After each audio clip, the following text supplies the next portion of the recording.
Assalamualaikum warahmatullahi wabarakatuh.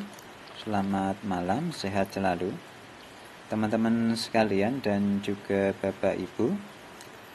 Sesuai dengan judul yang diberikan pada video ini, 1 kg pakan pelet yang kita berikan pada ikan bisa menaikkan bobot sebesar 1,25 kg. Jadi judul ini kita ambil dari salah satu data yang kita miliki. Ini pada ikan lele ya, bukan pada ikan gabus. Dari situ terlihat kalau pertambahan bobot yang terjadi itu lebih besar dari pakan yang diberikan. Pakan yang diberikan 1 kilo, pertambahan bobotnya 1,25. Artinya ada kelebihan 0,25 kg. Biasanya pertanyaannya itu datangnya dari mana, kemudian kondisinya seperti apa. Itu yang pertama ya.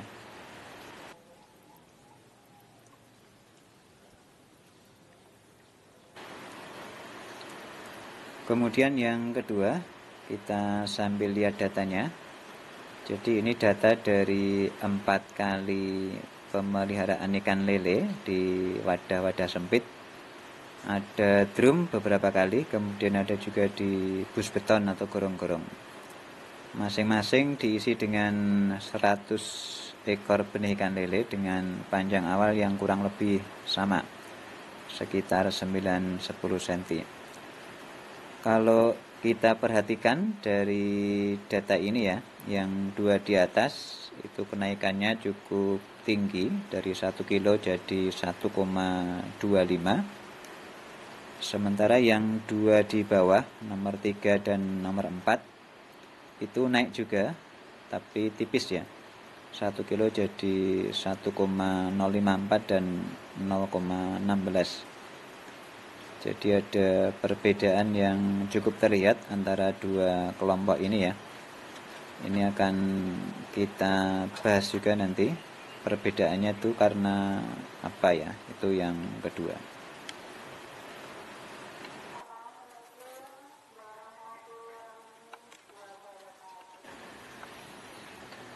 Untuk poin yang pertama, jadi kenaikan bobot yang lebih tinggi dari pakan yang diberikan. Datangnya dari mana? Itu yang pertama, pakan alami ya. Jadi dengan asumsi tidak ada pakan tambahan yang kita berikan selain pelet, itu pakan alami yang ada di kolam atau juga yang datang ke kolam dan juga yang tumbuh di kolam.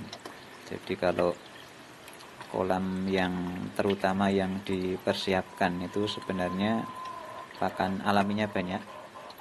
Ada beberapa jenis krustase, kutu air dan teman-temannya. Kemudian ada jentik nyamuk. Ada lagi beberapa serangga ya, atau binatang kecil yang datang dari luar kolam masuk ke dalam kolam. Itu bisa jadi pakan alami untuk ikan lele ya.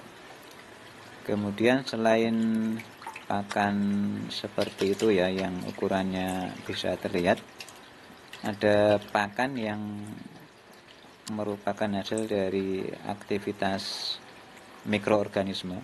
Kalau di model lain kita kenal dengan sistem vlog ya. Jadi ikan lele itu bisa makan hasil dari aktivitas mikroorganisme juga. Jadi pertama karena pakan alami yang tumbuh di kolam.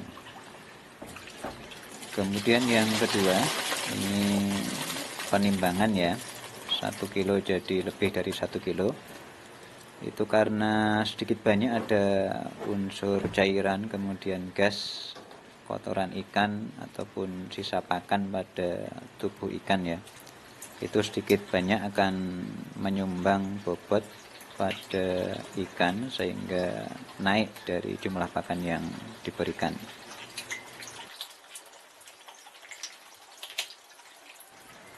Kemudian sebagai catatan seperti judul tabel ini ya, 1 kg pakan yang pertama. Jadi kenaikan bobot yang lebih besar dari pakan ini biasanya terjadi pada ikan-ikan yang masih kecil, masih muda. Nanti begitu umurnya tambah naik, itu kenaikan bobotnya akan makin sedikit ya. Tapi secara umum nanti sampai panen itu kenaikan bobot di awal yang cukup besar, itu bisa menutupi ya kenaikan bobot di akhir yang agak menurun, sehingga konversi pakannya bisa tetap 1:1 atau lebih bagus dari itu.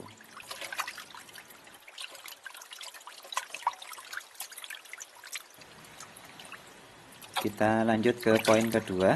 Ini kembali ke data lagi ya.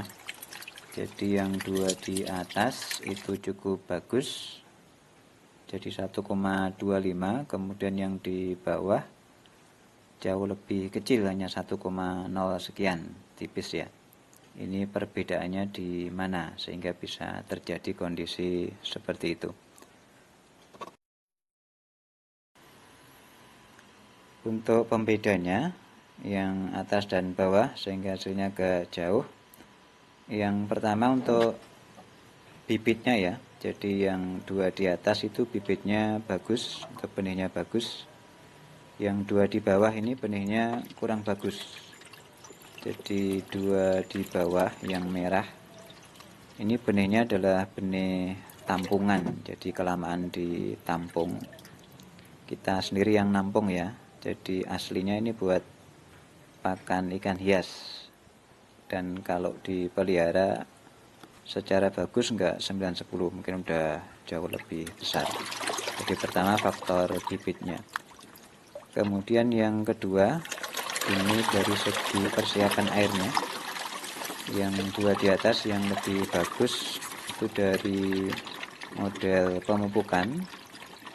Ada yang kita pupuk pakai pupuk kandang, kemudian yang satu lagi kita pakai mencampur dengan air kolam lama yang sudah jadi ya.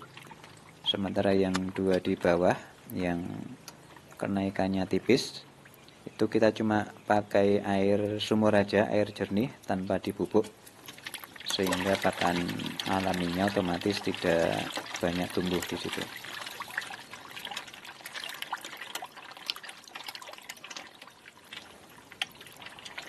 Selain dua faktor tadi ya, bibit dan persiapan air, ada satu lagi yang mungkin iya mungkin tidak.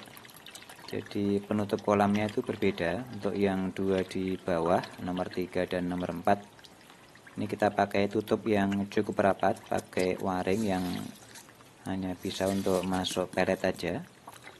Kemudian yang dua di atas itu dulu kita pakai kawat ram dengan lubang yang cukup besar, sehingga potensi untuk pakan dari udara maupun hewan-hewan kecil yang masuk ke kolam itu bisa jadi lebih tinggi ya dibandingkan dengan yang nomor 3 dan nomor 4.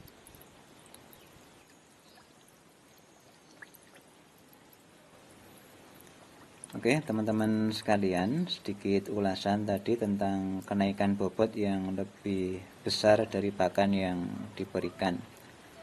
Jadi ini kita batasi pada apa yang ada di tempat kita aja ya, yang kita ambil datanya. Dan kemungkinan hasil yang lebih bagus dari ini atau kurang dari ini itu ya mungkin saja.